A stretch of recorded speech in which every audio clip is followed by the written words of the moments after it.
Good morning, everyone. Happy Friday. It's Trevor and myself, Brandon, live once again. Well, not live, we're recording this time. So we're going to call this like the morning filibuster or something like that. So thanks for joining us. Today, we're going to talk about bill introduction. It's day 3 of 2018 legislative session. First 10 days of session are available for a bill introduction. A lot of bills from last year get carried over, but you can still introduce bills, new bills this year, because we all know we need more laws.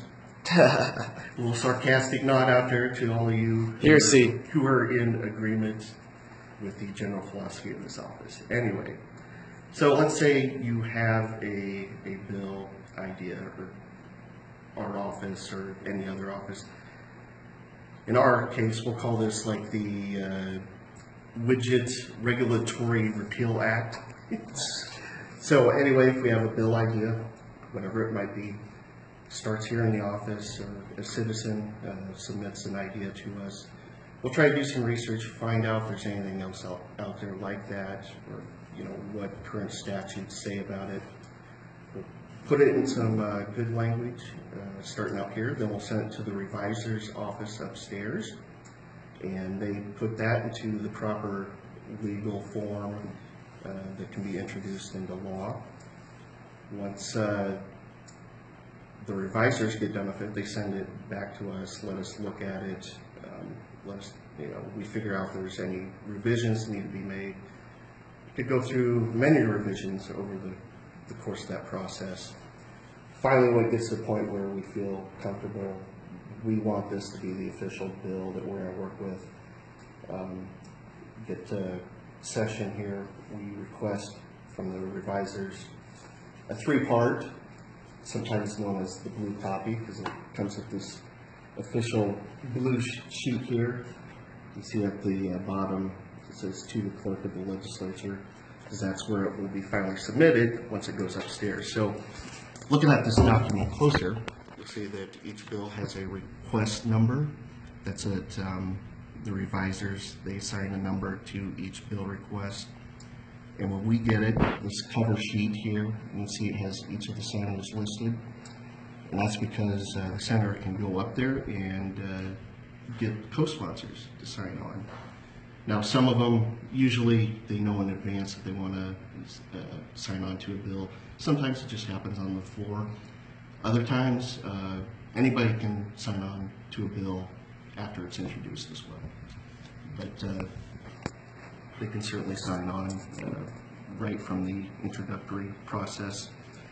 So once it goes up there, then co-signers jump on.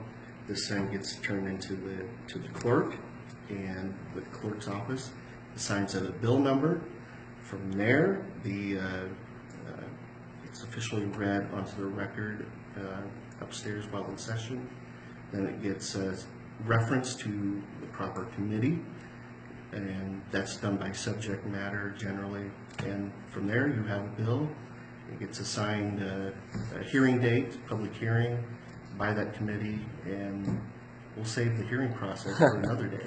That sounds like a lot. Yeah. So basically, in order to even get the bill started, you have to have an idea. You have to get that idea crafted in some language. The revisors are the technical writers that actually create it into the legislative law that would need to be. The legal counsel re-evaluates it and determines whether or not it's actually possible. Now, we're fortunate in our office, being Judiciary Committee, we can get some more legal insight. But other offices, they can certainly visit with the committee that they think that's going to be going to, and the legal counsels in those offices can provide insight as well. So once they finalize all those beginning steps and actually get the idea thoroughly thought out, thoroughly formulated where it would actually be involved in citizens' lives, that's when senators start to actually be able to look at it, kind of debate the intent. Right. That's where people start, hashing out the actual floor process where it gets introduced.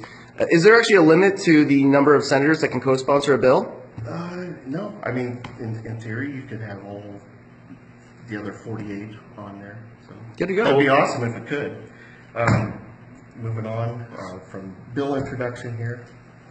A little Friday fun here. Woo! visiting my candy dish. Now, I usually have Starburst in here. We've had Dum Dums in here. We're gonna get rid of these. Those are leftover from Halloween. I have the Dum Dums and Airheads in there, which was I jokingly called the government sample pack. My number one customer is actually Senator Moranti. He comes down here quite frequently, so I'm letting him know that the candy dish is about to be refilled with starters here. But we got something new, Sweet Heat. So we're gonna try one out. You wanna try one here, Trevor? Sure, yeah. Good. You get to review it. All right, which one do you want here? Oh man, I usually go for the cherries. Let me read the. Where's the flavors here? There it Yeah, is. looks like So, you got fiery watermelon, flaming orange, strawberry mango, pipe and pineapple. oh boy. I think. All right, let's see what. How much might I have then? I have the strawberry mango, maybe. Okay, I'll let's find out. see how it is. See how this turns out.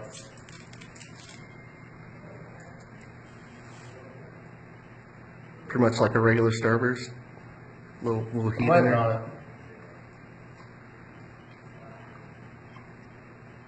Got you for a minute, but yeah, cayenne pepper strikes you. Oh yeah. All right, everyone. It's burning. Is it really? A little bit. Really? Just a little bit. I tried the pineapple one last night. It's actually pretty good. I thought so. It has like a, I don't know, maybe a little habanero in there or something. And I'm not a spicy guy, but I don't know, something a little different. So if you want to try out the Sweet Heat, the candy jar will be refilled today. So, all right, everyone. Good talking with you all. I think that's all we have. Have a great weekend. We will see you guys next week.